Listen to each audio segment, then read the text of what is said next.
Hey church family, and welcome to New Sound Online. We are honored that you decided to join us. We are believing that God has a special encounter for you that will leave you encouraged, challenged, and changed. And let me encourage you with this. Engage in this experience with us. Get up and worship. Amen the preacher. Leave us a comment in the chat box so we can chat with you. Intentionally tune your heart into what God has especially for you today, right where you're at. Hey, we love you so much. Come on, let's worship together.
Done for me.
so much for joining us today. We have been praying for you and want to stay connected. So please take a moment to fill out our Connect card by clicking the link below.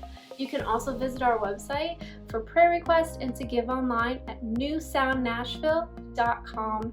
Now let's enjoy the message. Well, good morning, New Sound Church family and extended family and our guests. I'm so glad that you're tuning in to join us for our online experience. Hey, and let me first just say that I think this word is going to bring you encouragement and strength to your soul. But before I get into that, let me say happy Mother's Day to all you moms out there. We love and appreciate you. I can't thank you enough for your sacrifice, your love, your dedication, your intelligence, your wisdom. The list goes on of everything that you do in our lives. I pray that you will be blessed today in Jesus' name, that you would experience the presence and the goodness of God to the people that surround you right where you're at today. So before we get in, let's pray together. Lord Jesus, we thank you for your great love and passion for us, God. I thank you, Lord, for this opportunity to gather around your word, even if it's through technology, God. We believe that your word is powerful, that it can change lives, that it can bring encouragement, that it can pour out blessing and hope and strength to those who need it. Father, I pray for my friends here who are watching, Lord. I pray, God, that today you would speak to them, God, that they would experience your presence in a real and powerful way, God, that they would be encouraged, Lord, today. I pray, Lord, whether they're with their families or friends or even by themselves, God, that they will just experience the overwhelming joy of your presence, the overwhelming comfort of your love and your peace in their lives. And God, I pray a rich blessing on the moms today that are joining us. And God, we just thank you for all your good and precious gifts that you pour out into our lives. In Jesus' name, amen. Well, yeah, it's Mother's Day. And for me, this is kind of one of those tricky holidays where I feel like everyone has a kind of a different experience with this day. That could be for numerous different reasons, maybe because of the relationship that you have with your mom, maybe because you deeply desire to be a mom and it hasn't quite happened yet. Maybe you have certain family traditions on this day. Maybe you haven't had any. And one thing is for certain for every person is that we've all been born of a woman, and that woman is incredibly foundational for shaping who we become. Jesus on the cross in John chapter 19, we see his last words to his mother. The Bible says, when Jesus saw his mother there and the disciple whom he loved standing nearby, he said to her, "Woman, here is your son." And to the disciple, "Here is your mother." From that time on, this disciple took her into his home. God values motherhood.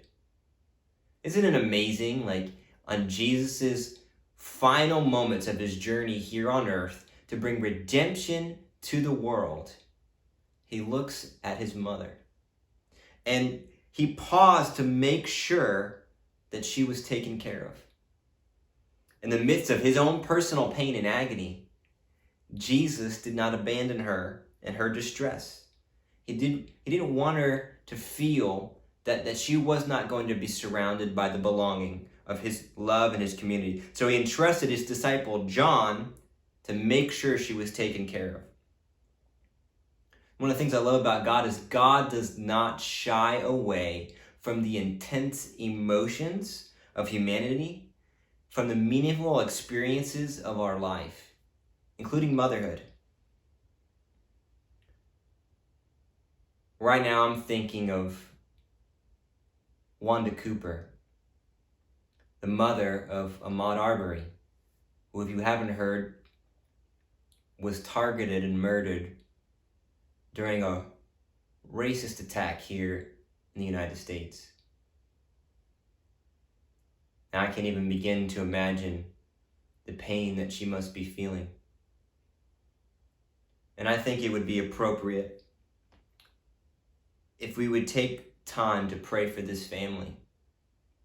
And even beyond that, taking specific action steps to support them during this time. You can do that by visiting runwithmaud.com.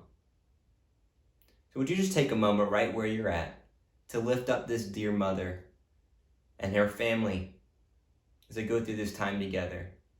Maybe even pause this video so that you could take a moment to process and lament the loss of this young man who was made in the image of God with purpose and destiny on his life. And because of the tragic sin of racism and its destruction, we are all at a loss. The loss of this young man. Would you pray with me for Wanda? Heavenly Father, we come to you, the God of all people, of all creation, who loved us enough to send his one and only Son to purchase us with his blood, revealing the value that you've placed on every human life. Father, we acknowledge that you are the God of all people and that you love all your children and you love Ahmad and you love his family. And right now, God, I lift up Wanda to you. I lift up her family. I lift up her friends and her loved ones and all the communities around the world that are grieving the loss of this young man. Father, we pray for justice. You are the judge of all the earth. You will do right. God, we pray for comfort and peace for this family. Holy Spirit, we trust that you will walk alongside them in the deepest pain that they feel. Because we know, God, that you are not a God that sits on the sideline, but you enter into the brokenness and the pain of humanity, and you can still bring redemption and restoration. Father, we ask, God, that Wanda and her family, God, would be surrounded by a community of love and support. And God, that you would use your people to minister to them and to minister to those who are in situations like this all around the world, Lord God, who need to be reminded that they're made in the image of God, that they're loved, that they're chosen, and that they're valued by you and by their fellow human beings. And so, Father, we pray and lift up this family, this mother to you. Surround her today, God, and bless her and draw her close and help her to process this pain and to walk into it, Lord, knowing that you're right by her side and that you're going to bring redemption. And God, I pray for our nation. I pray for our world, God, that you may destroy, God, the sin of racism and the idolatry and the demonic forces that are attached to it, God, so that you may bring, as you've promised in your word, that everything in heaven and on earth will become under the authority of Christ. And he will be our king, and there will be no more sin. There will be no more weeping, crying, destruction, or pain. We pray this in the name of your Son, Jesus. Amen. If I may share something personal with you about kind of my experience with Mother's Day. It's a little bit different because I was adopted. So I've never met my biological mother and my family in Guatemala and Honduras. And so for me, I think of my biological mother, this woman who I've never met, and how she showed great love for me by putting me up for adoption. But I also think of my mom, Carol Doty Melrose, who raised me and my sister and adopted us from a young age. She is one of the most compassionate, loving, and thoughtful people I've ever met. And I am so blessed to be a part of her family. And I know that I would not be the man I am today without her. You know, when you're adopted, you always have this awareness that everything that you have has been inherited. Your family name, the assets that they have, the house, the fridge, the cars, all of that becomes yours upon adoption. You become adopted into that, and everything that they have is now transferred to you, which has helped me immensely understand what it means to be a part of the family of God. See, Ephesians chapter 1, verses 3 through 5 says this: "All praise to God, the Father of our Lord Jesus Christ, who has blessed us with every spiritual blessing in the heavenly realms, because we are united with Christ. Even before he made the world, God loved us and chose us in Christ to be holy and without fault in his eyes. God decided in advance to adopt us into his own family by bringing us to himself through Jesus Christ. This is what he wanted to do, and it gave him great pleasure.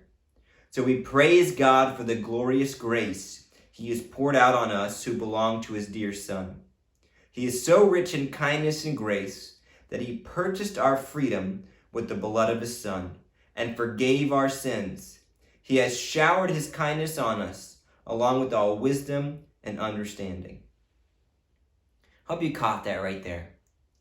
God chose and adopted us because it pleased him to do it. See, in Jesus Christ, God extends to us the family name. That hit me on a whole nother level, because I really understand at a real deep and personal level of what it means to inherit that kind of gift. See, God didn't just associate with us. He made a more permanent invitation by adopting us. John 1:12 says it this way, "But to all who did receive him, who believed in his name, he gave the right to become children of God." See, this is our primary inheritance as believers. See, the God of the universe says he wants us. He's chosen us. He said, guess what? I'm adopting you. I'm giving you access to me. And all I want is you. How powerful is that? By his great love, God is drawing each and every one of us. He is relentless in his pursuit of us. He showers kindness and grace daily, according to the word. And he goes on to say that the blood of his Son has purchased us.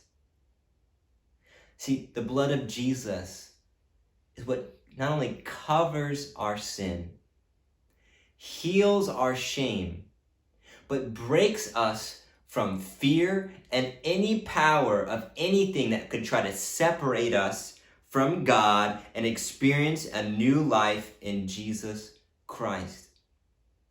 But the Bible doesn't just stop there. It says that we are blessed with every spiritual blessing in the heavenly realms. What are the spiritual blessings that Paul's talking about? They refer to the divine privileges and resources that are available to the family of God. In other words, the heavenly fridge is open to us. Everything that the Father has belongs to us in Jesus Christ. That means whenever we need supernatural peace, it's available to us. Whenever we need divine authority, it's available to us. Whenever we need spiritual wisdom, it's available to us. And available to us permanently. Divine creativity. So much is accessible to us in Jesus Christ. That's why Paul says that we've been seated together with Christ in the heavenly places. In fact, he goes on to say later in verse 18, "I pray that your hearts will be flooded with light so that you can understand the confident hope that he has given to those he called, his holy people who are his rich and glorious inheritance. I also pray that you will understand the incredible greatness of God's power for us who believe him. This is the same mighty power that raised Christ from the dead and seated him in the place of honor at God's right hand in the heavenly realms. Now he, Jesus, is far above any ruler or authority or power or leader or anything else, not only in this world, but also in the world to come. God has put all things under the authority of Christ and has made him head over all things for the benefit of the church. And the church is his body. It is made full and complete by Christ, who fills all things everywhere with himself." That's powerful. See, God desires to showcase himself through us. Dr. N.T. Wright says it this way: we are to be people through whom the power which raised Jesus from the dead will be at work, so that signs and elements of that heaven and earth reality will come to birth in our midst. What he's saying right there is that we have the backing and blessing of heaven. Jesus is saying right now we have access to those things, not just when our time has come and we die and we leave this earth and we are united with Christ, but right now we have access to Jesus, to the same power that raised Jesus from the dead that lives in us now. And God desires that everywhere that we go would be a little union of heaven and earth coming together. That's why Jesus says that we should pray, "Our Father who art in heaven, thy kingdom come, thy will be done on earth as it is in heaven." See, we are to be the space to which heaven and earth collide, and that those signs, those elements like that wisdom and peace and divine authority and all those things are supposed to meet here on earth in our midst through us as the children of God. What an opportunity. What a moment that we have. I was reading in my devotions from the Old Testament, and in Zechariah chapter 8, verse 23, it says this: "Let us go with you, because we have heard that God is with you." You know, I read that statement, and I thought to myself, this is the charge that God has given to his people throughout every generation. We are to be people through whom the nations of the world can see that God is with us. See, God has always called us to a relationship with him. God has always called us to be adopted as sons and daughters. The word says he's chose us in the beginning. He loved us before we even loved him or acknowledged him. That he's got spiritual blessing and gifts that he wants to pour out into our lives. But it doesn't just stop with us. It goes to the rest of the world. It goes to the four corners of the earth, that people can see and experience the goodness and the love of God. God desires to showcase this through your life.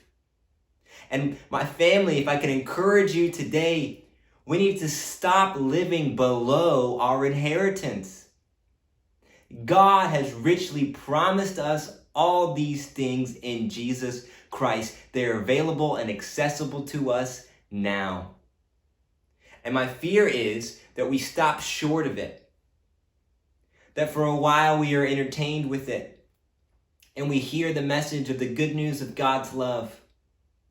But then life happens, things get hard, we get busy, whatever the excuse is, we start to live a subpar life. And we give up the thing that God has so richly blessed us to walk in. My friend, that is not your calling in life. You are called primarily to a relationship with Jesus Christ. And then secondarily, to a work that he has for you to do in the world. Call it your purpose, your destiny, the divine plan, the walk of life, whatever you want to call it. God has something special that he wants to get into the earth through you. Don't miss it. You're invited. You're welcomed in to join this, to be part of the family of God. See, I call these collection of talks First Things First, because these are truly the first things that we need to understand about our Heavenly Father. Like last week, we talked about our identity, how important it is to know that we are made in the image of God, and that our identity is not something we achieve, but something we receive. And as we know our identity, we can begin to walk in our inheritance. See, God has chosen to give us not just things, but himself. And friends, that is the best news of all. We can have access to the same power that raised Christ from the dead so that we could be places where heaven and earth meet, everywhere that we go. So we could bring divine wisdom, spiritual blessing, divine creativity, supernatural peace, things that our world so desperately needs, so that when people look at us, they can say, let us go with you, because we heard that God is with you. See, God has so much more for your life than you could ever imagine. It's written all over the pages of Scripture, but more importantly, He demonstrates that by the blood of His Son, who He gave for you and for me. And friend, in just a moment, we're going to close the service singing about the love of God. And I want to invite you, if you've never encountered the love of God, or maybe you have at some point in your life, but you've turned away from Him, this is your moment to come back home. The Father is waiting for you. God loves you. He's not giving up on you. In fact, there's a seat at His table with your name on it. He wants you in the family.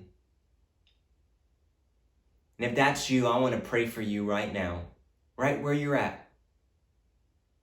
There's nothing special about my prayer. I'll give you the words, but you give them the meaning. And you can become a part of the family of God. Would you pray with me? Lord Jesus, here is my life. I give it to you. Forgive me of my sin. Heal me of my shame. Break me of fear and any power that tries to hold me back from knowing you. Come be the Lord of my life and fill me with your Spirit. In Jesus' name, amen.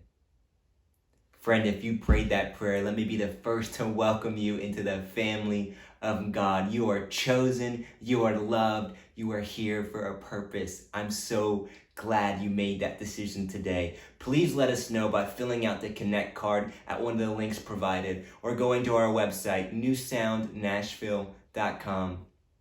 And for my other friends who are joining with us, I'm praying for you. God is calling you right now to step up and to live out your inheritance. You are a carrier of the spiritual blessings of heaven. Everywhere that you go, God is desiring that heaven and earth should meet. So I want you to pray this week. What is somewhere? Who is someone? What is something that you feel that God is calling you to do? It could be a simple call to a friend, a prayer for a coworker, a reaching out to a family member that you haven't connected with in a long time. You are to be an agent of God's love and peace and redemption in the world. He's calling you. He's equipping you. He's not leaving or forsaking you because He has something so much greater for you. Hey, we love you so much. Why don't you worship with us this one last song and invite the Holy Spirit to speak to you in a real and powerful way. Blessings.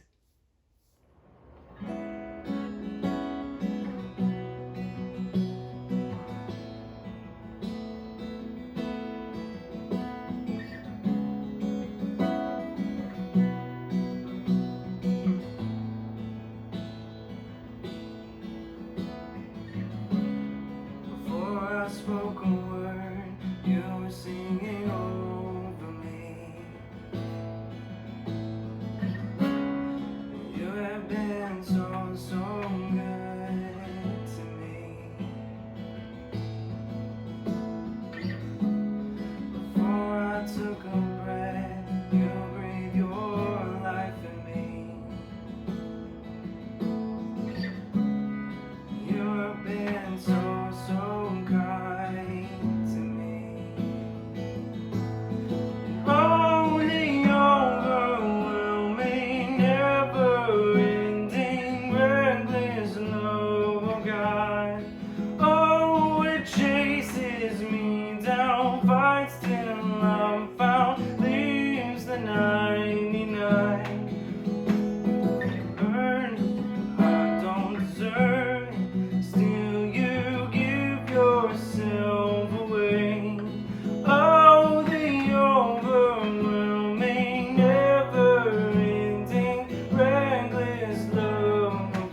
around, fights till I'm found, leaves the 99. I couldn't earn it, I don't deserve it, still you give yourself away. Oh, the overwhelming, never-ending, reckless love of God.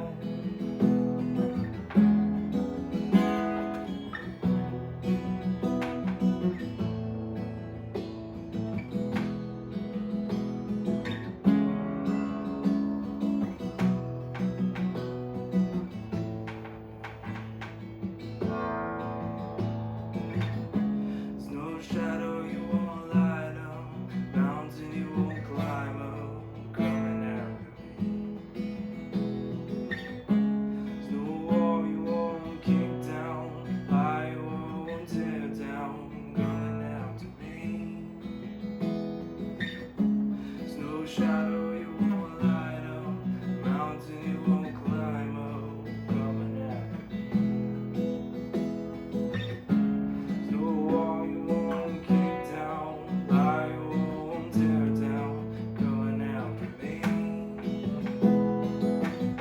There's no shadow you won't light up, mountain you won't climb up, coming after me. There's no wall you won't kick down, lie you won't tear down, coming after me. There's no shadow you won't light up, mountain you won't climb up, coming after me. There's no wall you won't kick down, lie you won't tear down, coming after me. And oh, the overwhelming, never-ending, reckless love of God. Oh, it chases me down, fights till I'm found, leaves the 99. I couldn't earn it, I don't deserve it, still you give yourself away. Oh, the overwhelming, never-ending, reckless love of God.